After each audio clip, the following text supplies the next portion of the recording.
राष्ट्रसंत तुकडोजी महाराज, गाडगे महाराज, डॉक्टर पंजाबराव देशमुख या सर्व महान विभूतींना सर्वप्रथम मी अभिवादन करतो।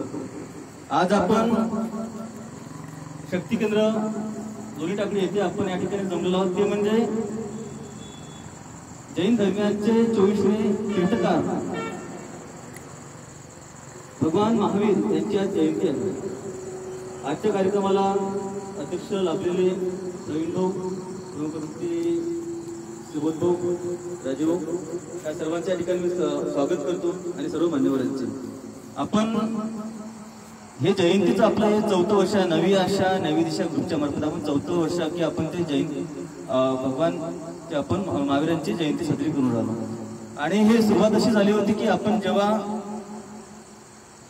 विविध सर्वच राष्ट्र जे तुकडे हे आपले आहे संत आहे आपले सर्वांचीच आपण जयंती साजरी करून राहिलो। त्यावेळेस आपले गिरीश भाऊंचं म्हणणं होतं की भगवान महावीरांची पण आपण जयंती आपल्या ग्रुपच्या मार्फत साजरी केली पाहिजे। आणि आम्ही आधी करत होतो त्यांच्यासमोर, आम्ही आधी करत होतो, पण मध्यंतरी बंद झालं होतं। तर आम्ही आता काय करायला पाहिजे, तर मग आपला ग्रुप होता सर्व आपण ग्रुपच्या माध्यमातून हे 4थं वर्ष हे आपण सुरुवात केलं। आणि त्यांनी ठरवलं की मी आपली जयंतीच आहे पण त्यानिमित्त एक नवीन असं होतं आम्ही जेवण पण आधी करायचं। ते असे बोलले की आम्ही जेवण पण आधी करायचो, पण आता ते पण बंद पडलं होतं, म्हणून त्यांनी 4 वर्ष झाले आता जेवण सुद्धा सुरू केलेलं आहे। या निमित्त म्हणजे खरंच मी त्यांचं अभिनंदन करतो या गोष्टीसाठी। भगवान महावीर हे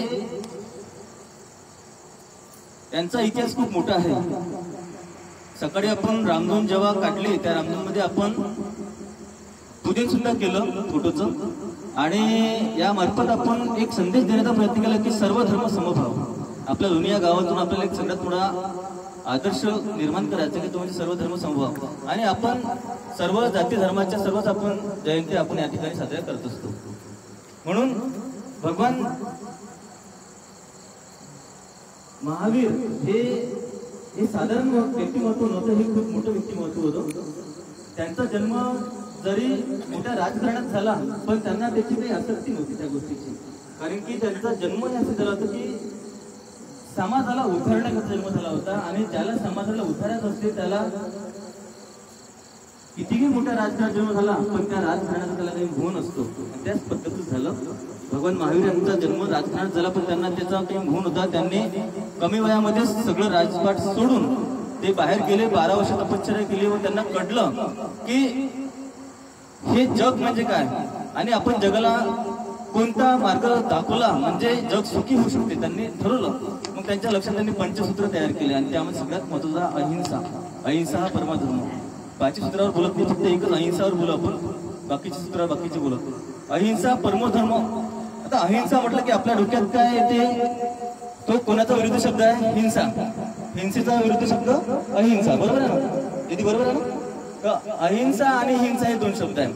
म्हणजे आपल्या डोक्यात काय येईल की अहिंसा म्हणजे काय की जर एखादा माणूस एखादा समजा प्राणी कुणाला हिंसा करत असेल, बरोबर आहे, तर त्याला कोणी समजा रोकथाम करत असेल किंवा तो प्रतिकार करत असेल ते म्हणजे तरी अहिंसा असं वाटत असेल। परंतु अहिंसेचा हा खूप मोठा धर्म आहे। अहिंसा हा खूप मोठा संदेश होता भगवान महावीरांचा। त्यांनी सांगितलं की आपण खोटं न बोलणं म्हणजे अहिंसा आहे, आपण आपलं वर्तन चांगलं असणं म्हणजे अहिंसा आहे, बरोबर आहे। दुसऱ्याचं चांगलं होत असताना बघणे म्हणजे अहिंसा एक प्रकारची, बरोबर आहे का नाही? म्हणजे माझ्या मैत्रिणीचं समजा ते चांगला माझ्याकडे पाचली सण म्हणजे मला तर आम्ही तुला तर आणतो असं बरोबर दिली काय एवढं ठीक आहे अहिंसा, बरोबर?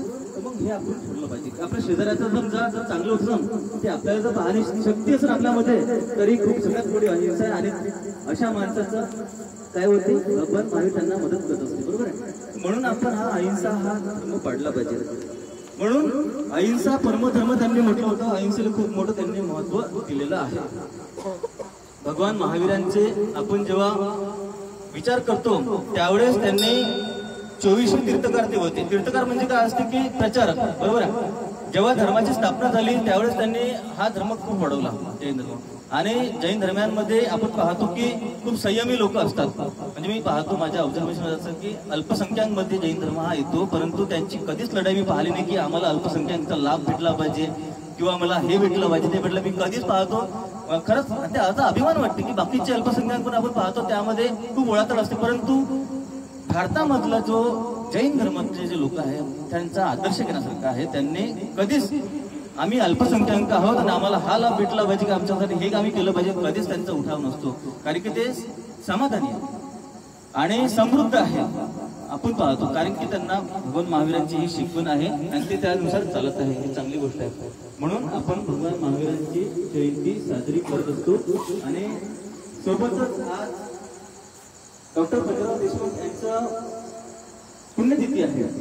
ते भारताचे पहिले कृषी मंत्री होते आणि त्यांचा जन्म हा पापडमठ झाला. आपल्या पापडमध्ये त्यांनी भारताचं नेतृत्व केलं कृषी मंत्री म्हणून. त्यांचा जन्म कुठे झाला? पापडमठ झाला. आणि एवढं मोठं रत्न आपल्या तालुक्यामध्ये जन्माला म्हणजे आपल्यासाठी खूप अभिमानाची गोष्ट आहे. आपण नेहमीच सांगतो की आपल्या विदर्भामध्ये जन्माला येणारे रत्नामध्ये गुलाबराव महाराज बरोबर, त्यानंतर पंजाबराव देशमुख, गाडगे महाराज, तुकडोजी महाराज यांचं आपण आवर्जून नाव घेतो. त्यामध्ये भाऊसाहेबांचं नाव हे नेहमी उच्च स्तरावर आहेच. कारण की त्यांनी आपल्या विदर्भामध्ये जर कोणी शिक्षणाचे ज्ञानगंगा कोणी आणलं असेल ते म्हणजे भाऊसाहेब देशमुख यांनी. कारण जेव्हा आपण पाहिलं की गंगा नदीचा उगम झाला, गंगा नदी ह्या पृथ्वीवर आली, तर कहाणी अशी आहे की भागीरथ गेले होते. त्यांच्या पुत्रांना जिवंत करण्यासाठी त्यांनी 100 पुत्रांना जिवंत करण्यासाठी त्यांनी काय केलं होतं की गंगा नदी ह्या पृथ्वी तलावर आणली. परंतु भाऊसाहेबांनी जेव्हा ज्ञानाची शिक्षण गंगा या ठिकाणी विदर्भामध्ये आणली त्यावेळेस त्यांनी 100 नाही तर विदर्भामध्ये जेही गरीब लोक आहेत, जेही सगळे लोक आहेत त्यांच्यासाठी ही शिक्षण ज्ञान गंगा आणली. आणि म्हणून आपण पाहतो की सगळ्या गरिबांच्या गोरगरिबांची पोरं हे चांगलं एज्युकेशन घेत आहे. त्यासाठी त्यांचे आपल्याला खूप मोठे उपकार आहे. म्हणून मी भाऊसाहेब देशमुख यांना सुद्धा विनम्र अभिवादन करतो. महावीर जयंतीच्या सगळ्यांना शुभेच्छा देतो. आणि आजचा जो संचलनाचा माझ्याकडे प्रास्ताविका जो कार्यक्रम माझ्याकडे सोपवला होतो मनोज यांनी, त्याबद्दल त्यांचे आभार मानतो. 2 शब्द संपतो. धन्यवाद. धन्यवाद सचिन भाऊंनी अतिशय मोजक्या शब्दांमध्ये भगवान महावीरांबद्दल अतिशय सुंदर अशी माहिती आपल्याला दिलेली आहे. सोबतच आपल्या अमरावती जिल्ह्याचे भूमिपुत्र डॉक्टर पंजाबराव देशमुख यांच्या जीवनाबद्दल पण आपल्याला त्यांनी माहिती दिलेली आहे. धन्यवाद.